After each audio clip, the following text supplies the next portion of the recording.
Welcome to CEC Gurukul. We now move on to the other major significant odes written by John Keats. Ode on a Grecian Urn.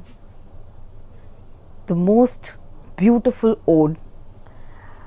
The poem represents a beautiful piece of a work of art, a piece of Grecian urn with painted pictures on them.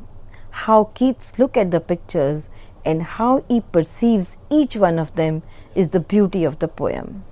He had a natural affinity with the Greek mind, and his poems show his love for Greek art. In this poem, he conveys the idea of silent repose. Art is superior to life. In this poem, he has tried to prove the supremacy of art over life. Life gets over. People die. The art never dies. It is permanent. It stays. All art is permanent, and it is not as transient as life. It provides food for imaginative unheard melodies, which according to him are sweeter than the heard melodies. We strive for certain experiences in life, but once if we experience them, the curiosity gets over. He says, heard melodies are sweet, but those unheard are sweeter. Therefore, ye soft pipes play on, not to the sensual ear, but to the more endeared pipe to the spirit deities of no tone. The central message of the poem is that beauty and truth are not separate things, but two sides of the same coin. The poem's central theme is also the transient nature of human existence. The Grecian urn symbolizes an important paradox for Keats. It is a work of applied art, urn which is being associated with death. It is silent, motionless, and made out of cold material. Yet, at the same time, it moves with him with its vitality and its imaginative depictions of music, passion, and sacrifice. The art that is engraved on the urn, it gives an insight into his feeling, into his mind, and he expresses them. The knowledge of this fact represents great wisdom. It reveals the poet's concern with certain ideal, the archetypal states realized in visual forms. The birth of the urn at the hands of an anonymous sculptor is a forgotten phase, and its adoption by time gives it a qualitative character. The urn is fully grown and is wedded to quietness because it is non-living and it will never speak. The fact of the marriage has not impaired her maidenhood. This is about the urn. The word unravished underlines her purity and virginity. The bride is immune from the decaying effects of time.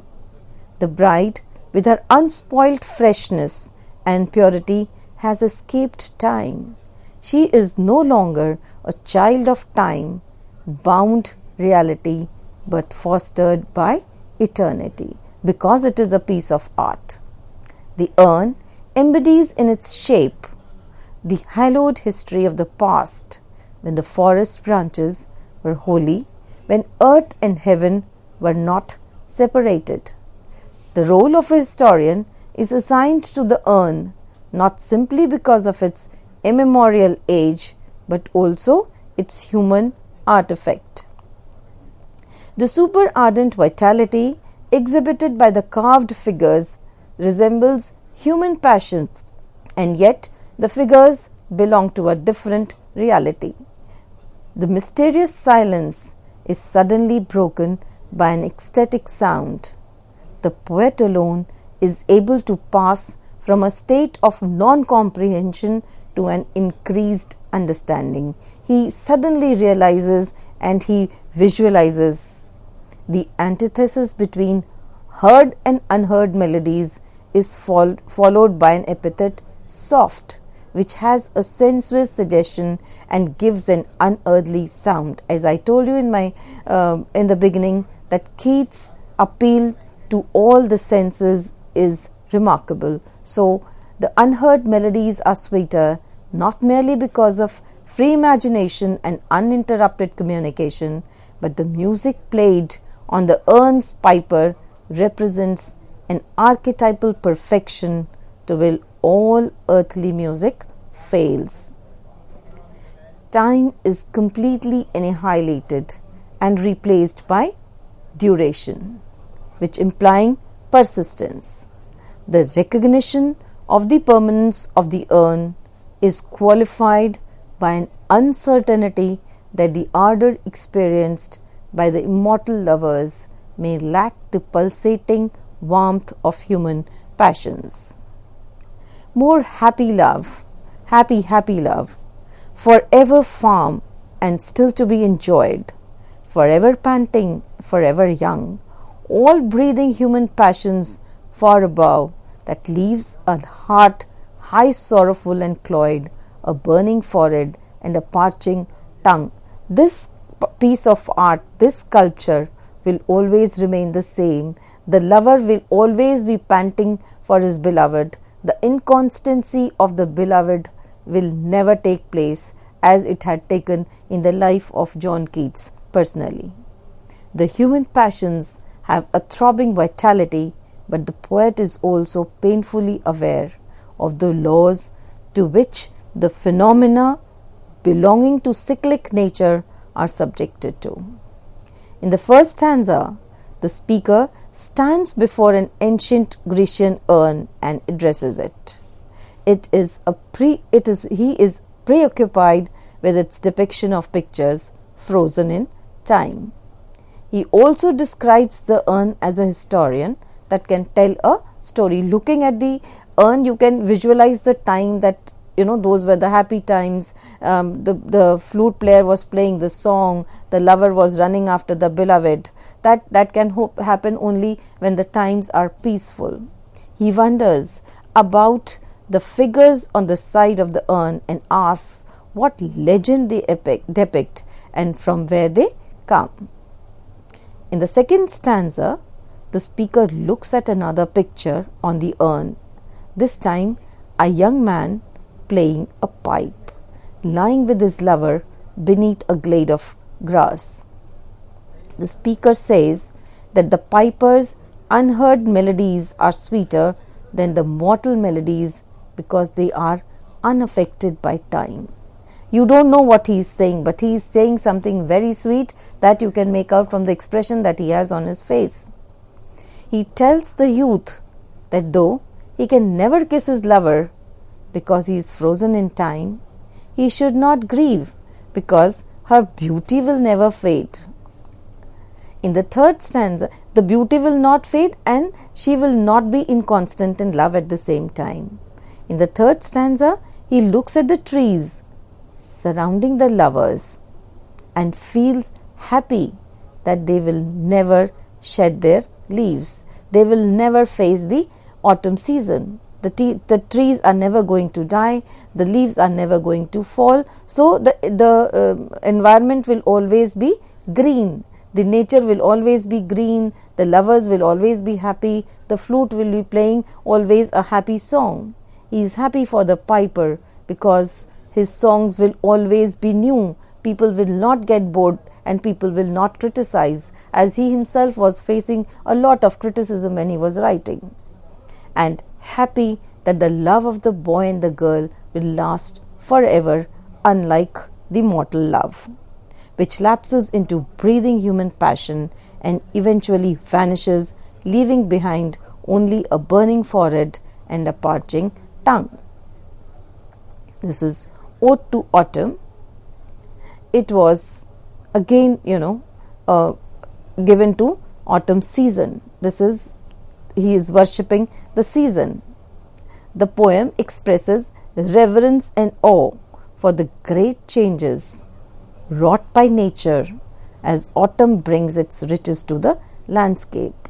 He praises nature for the bounty that nature gives to human.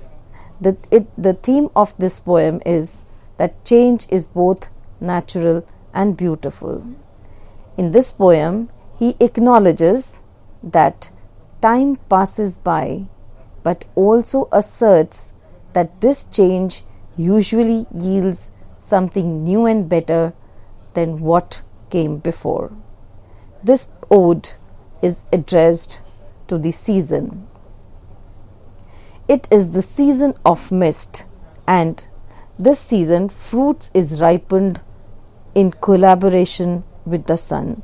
See the imagery that fruits get ripened in collaboration with the sun. Collaboration with the sun, although never explicitly stated, Keats seems to visualize the season of autumn as a woman. So autumn as a woman who collaborates with the sun. So the sun and the autumn season, they become friends, close bosom friends. In the first stanza, she is described as a close bosom friend of the maturing sun, when autumn is imagined as a woman and a close bosom friend of the sun. So when they collaborate, the fruits ripen. The male summer and the female autumn form a union to produce abundant crops which characterize the season. Beautiful imagery. Autumn represents the preservation of life and its basic necessities. During this time, animals prepare for the winter by storing food and creating cozy hibernation spaces. Farmers work on their fall harvest by collecting a reserve of crops. Seasons of mists and mellow fruitfulness. Close bosom friend of the maturing sun, conspiring with him how to load and bless with fruit the vines that round the thatched eaves run. You know, the close friend of sun, they are conspiring how to load and bless the fruits and trees with the ripened fruits. When the fruits are ripe, the trees, they bow down because they become heavy. To bend with apples the mossed cottage trees and fill all fruit with ripeness to the core. To swell the god and plump the haze shells. Autumn is so called because at time of harvest, when the crops are coming to fruition, all the trees are mellowed, the leaves are a bit ripened, they start turning yellow. To use the adjective mellow indicates that the hurry of the spring and summer, the planting, growing and nurturing, are now slowing down as autumn moves towards winter. So this is called mellow, means slowing down. They are not in a hurry to grow up, to sow, to plant. They are just slowing down to reap the fruits of the harvest at this moment. Keats' speaker opens his first stanza by addressing autumn, describing its abundance and its intimacy with the sun, with whom autumn ripens fruits and causes the late flowers to bloom. In the second stanza, the speaker describes the figure of autumn as a female goddess, who is often seen sitting on the granary floor and her soft lifted by the wind, and often seen sleeping in the fields of watching a cedar press squeezing. See a woman sitting with her, hair uplifted, and the imagery is beautiful. And this is all not about a girl, not about a woman. This is about the autumn season. Sometimes whoever seeks abroad may find thee sitting careless on a granary floor, thy hair soft lifted by the winnowing wind, or in a half-reaped furrow sound asleep, drowsed with the fume of poppies, while thy hook spares the next swath and all its twined flowers. In the third stanza, the speaker tells autumn not to wonder where the songs of spring have gone. So in the third, he is well aware this autumn season is the season of becoming ripe and taking out the fruits, and at the same time moving towards winter. Winter is supposed to be the death of the season. So in the third stanza he says, autumn not to wonder where the songs of springs have gone, because after this autumn winter follows, and in winter there are no songs of spring, but instead to listen to her own music. So autumn has her own music. At twilight, the small gnats hum among the river swallows or willow trees, lifted and dropped by the wind, and full-grown lambs bleat from the hills. So autumn has its own music. So the poet is advising autumn not to wait for the songs of music of spring, but to listen to its own music and enjoy. So lifted and dropped by the wind, and full-grown lambs bleat from the hills. Cricket's song, robins whistle from the garden, and swallows gathering from their coming migration sing from the skies. This is the music of autumn season.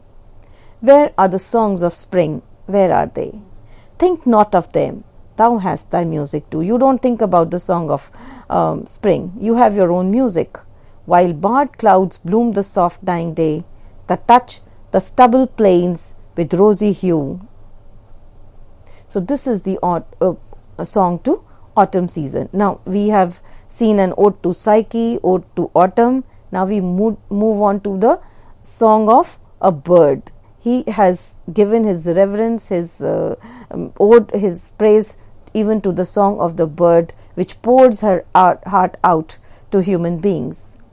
This poem, Ode to a Nightingale, shows the ripeness and maturity of Keats' poetic faculty. When he was writing the Ode to Nightingale, his poetic career was at its peak. This poem is considered to be the true masterpiece of the splendor of his imagination on the purely romantic side. The central idea here is the contrast of the joy and beauty and the permanence of the nightingale's song and the sorrows of human life. Keats in his life suffered sickness, inconstancy in love, and a lot of criticism from the critics.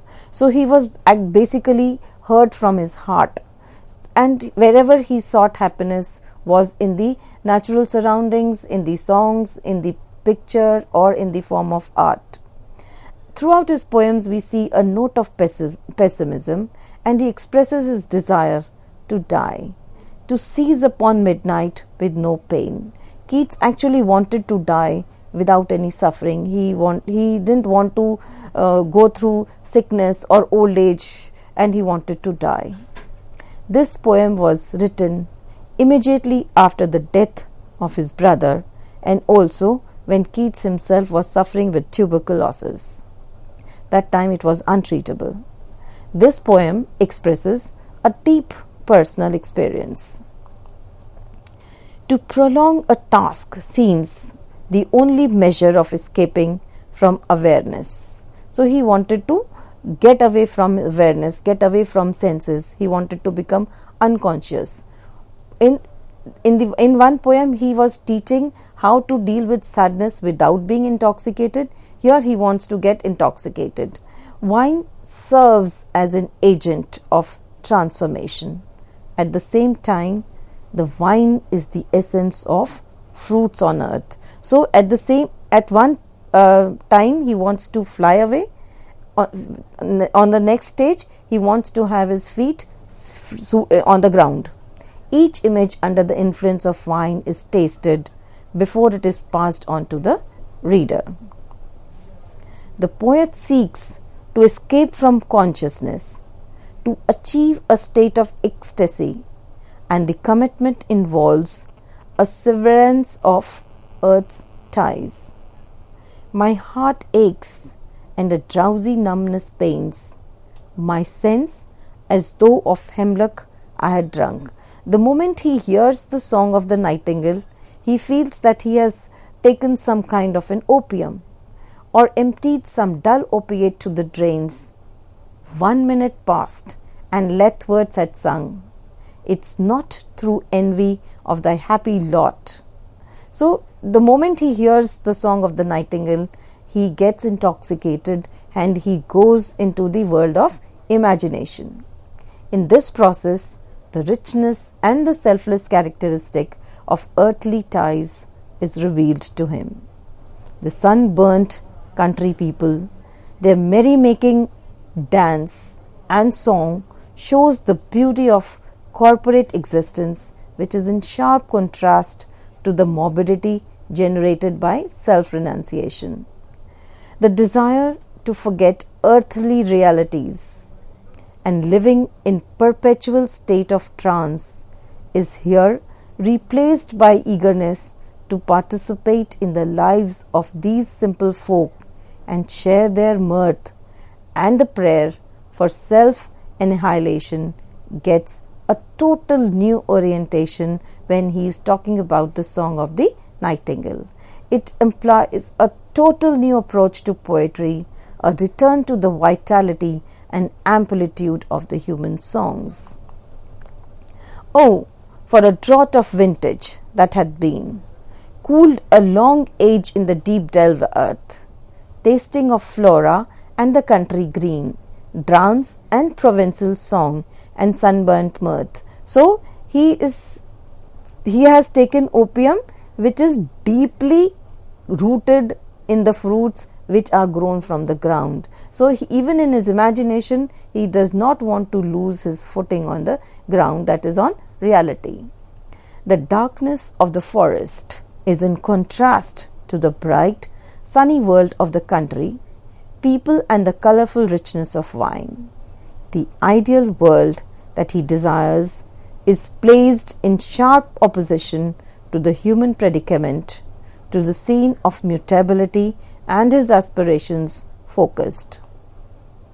The poet's individual sensibility is placed in the background of the universal human destiny, where palsy shakes a few sad grey hair, carries visual effect, and the compound epithet spectre thin reinforces the grim horror of human condition. He was too scared to think that human beings suffer in sickness, they suffer in old age when their hair grow white and they are barely able to walk. Most of the time they are afflicted by palsy or paralysis and they are not even able to move. Mortality is painful enough, but more dreadful than this is the knowledge of decay and death that deepens his sorrow. This terrifying reality of human suffering gives a need for escape, and the poet desires escape both from actuality and fretting consciousness. So when you are too aware that you are bound to suffer, you want to get away. Forlorn, the very word is like a bell to toll me back from thee to my soul's self. Adieu, the fancy cannot cheat so well as she is famed to do, deceiving elf. Adieu, adieu, thy plaintive anthem fades.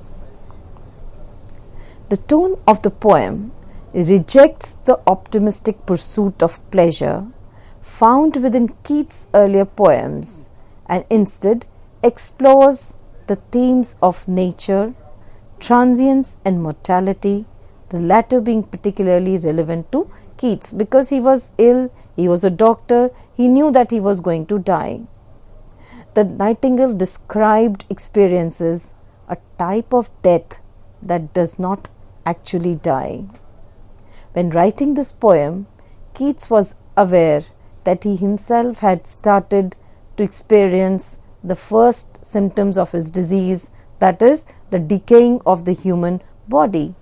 The poem's rich imagery emphasizes a desire for an escape into a world of hallucinogenic bliss, with reference to drowsy numbness, a dull opiate wine with beaded bubbles winking at the brim.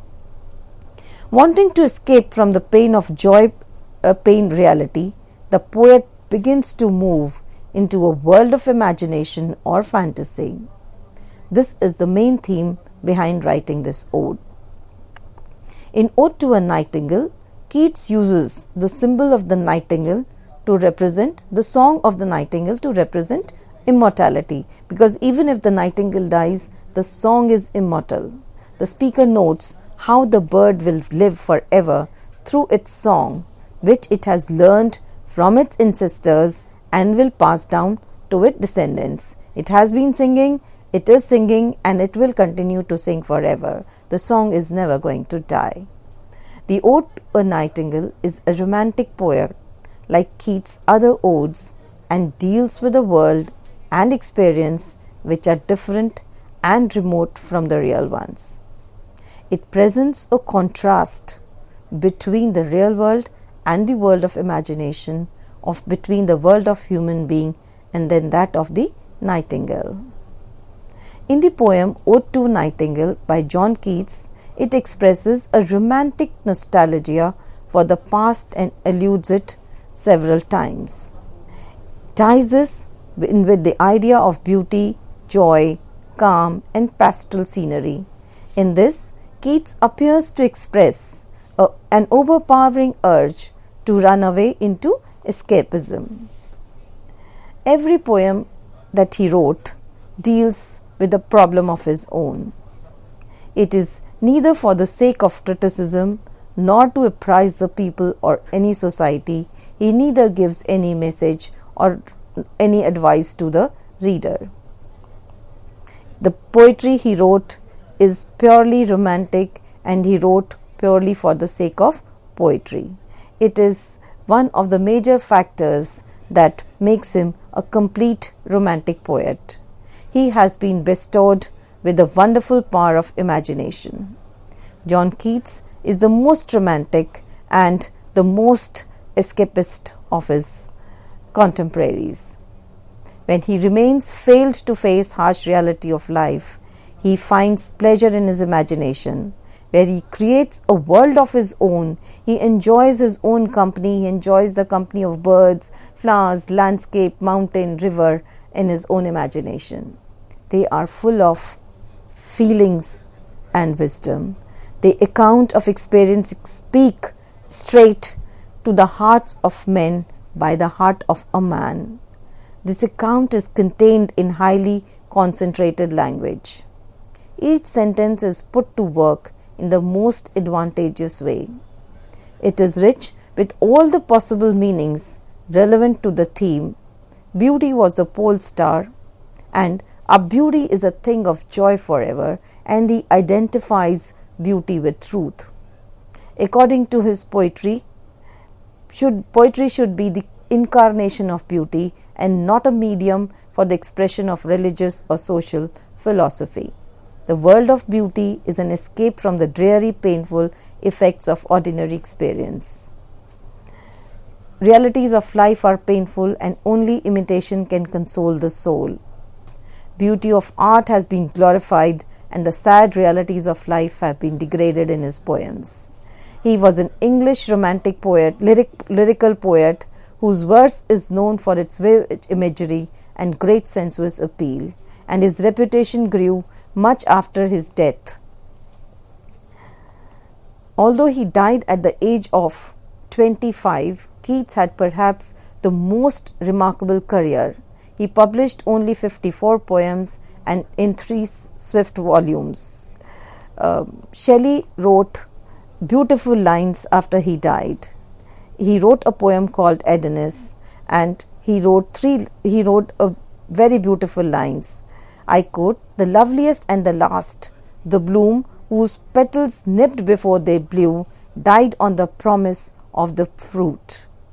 This is one of the most important poet of his age. With this, I would like to conclude my lecture on the odes of John Keats. Thanks.